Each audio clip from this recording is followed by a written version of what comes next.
Thank you, President. Dear delegates, dear colleagues and friends, it's a great pleasure for me to be here at the Congress of OGBL in beautiful Luxembourg. Greetings to you all from the European Trade Union Confederation, the ETUC. The ETUC had its own Congress in May this year in Vienna. It's convened the same week as the election to the European Parliament. And your Congress is taking place the same week as the new European Commission starts working. Both the ETUC Congress and the OGBL-Kongress takes place in a very critical moment for Europe and working people. The European elections marked a crossroad, one way leading to more social Europe, one way leading to the decline of European cooperation. All over Europe, we see the rise of far-right and populist parties, questioning basic democratic principles, including trade union rights. Luckily, the result of the European Parliament elections was not as bad as we thought. But the two biggest political groups, the Conservatives and the Social Democrats, lost their majority. The Parliament is more split and multipolar.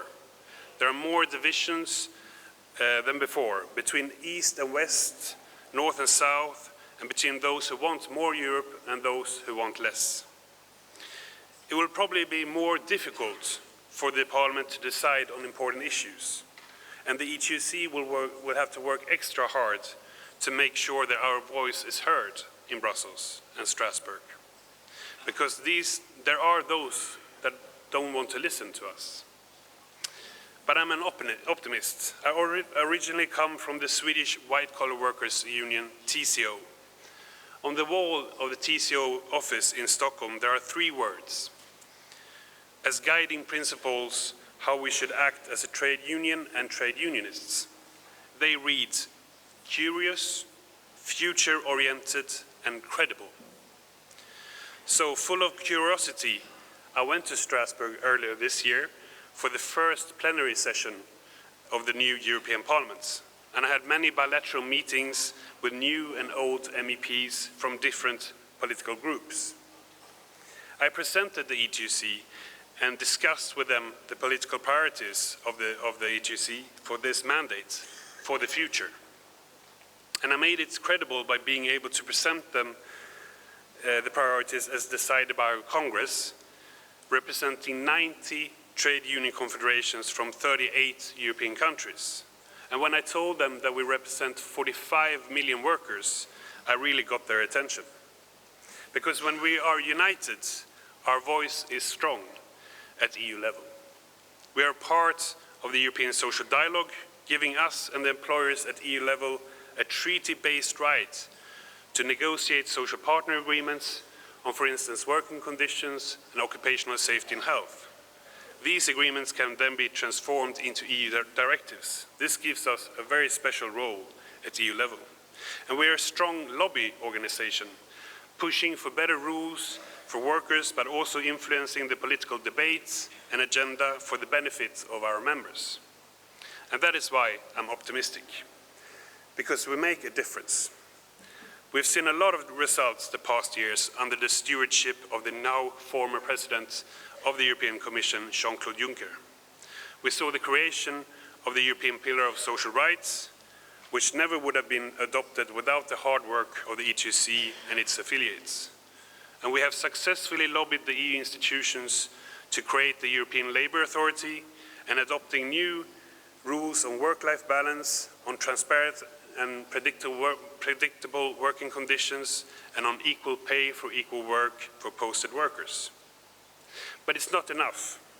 Looking at the challenges we are facing, more needs to be done. We need to work even harder for a fairer Europe for workers.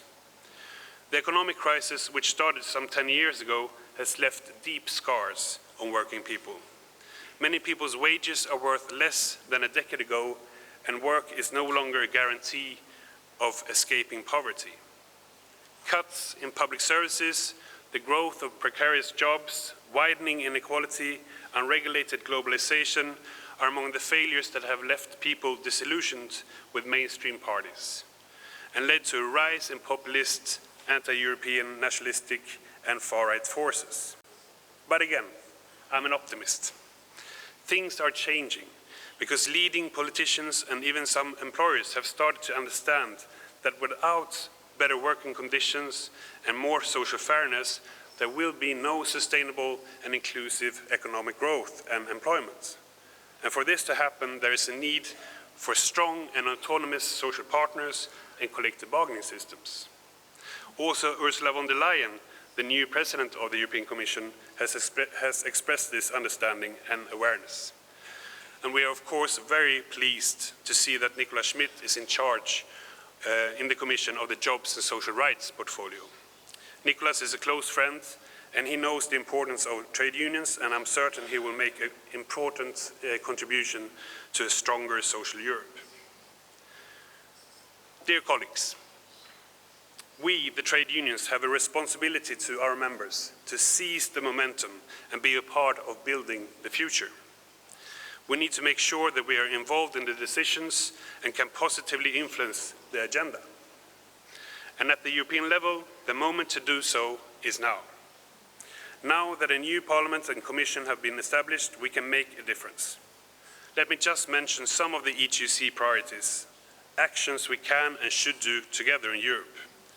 We can move from austerity and neoliberal policies to a more sustainable economic model by making EU economic governance more social, by boosting public and private investments to create more quality jobs. We can establish frameworks to manage a just transition towards a carbon-neutral and digital economy where nobody is left behind. This is about setting up a just transition mechanism and creating new and better jobs to offer to those who are affected by the challenges and to provide them with better skills to adapt to the changes. It's about social partners being at the forefront of the process through social dialogue and collective bargaining.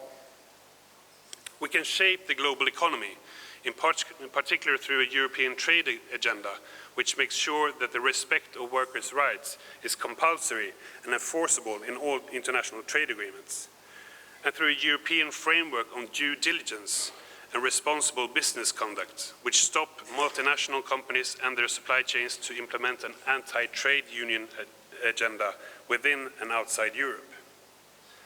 We can stop the downward spiral on wages we have faced over the last years, which has created huge inequalities and injustice, while not improving the performance of the economy.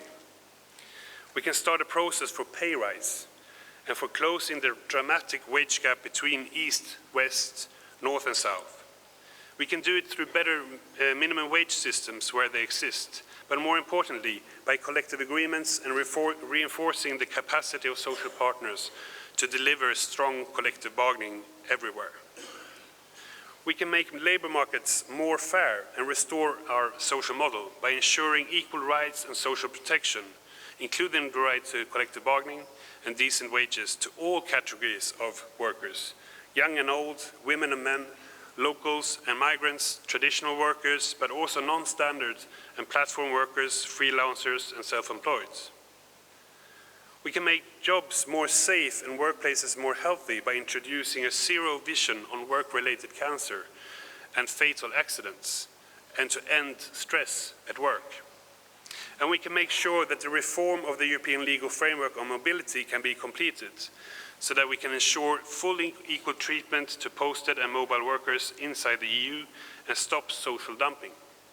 In order to truly achieve this, we need to change the EU treaties and include a social protocol which can establish a balance between economic freedoms on the internal markets and fundamental trade union rights. To conclude, as I said in the beginning of my speech, Europe is at a crossroads. The future of Europe is about political will, about political choices. Delivering on all the actions I mentioned would mean choosing the road to more social Europe. And as I've said, I'm an optimist. The political context in Brussels is on the one hand difficult, but on the other hand it's favorable since many of our demands and proposals have already been picked up by new members of the European Parliament and the Commission. But we will have to work very hard to turn them into reality.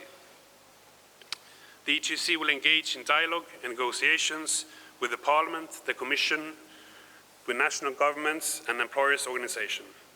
We can and we will influence the political agenda and push the various initiatives in the right direction. In this way, we will defend workers' protection and rights and shape the future of work. Together, in solidarity, we can achieve great results for the European working people. We can build a better future together. Best wishes from the EGC for a successful Congress, and thank you very much.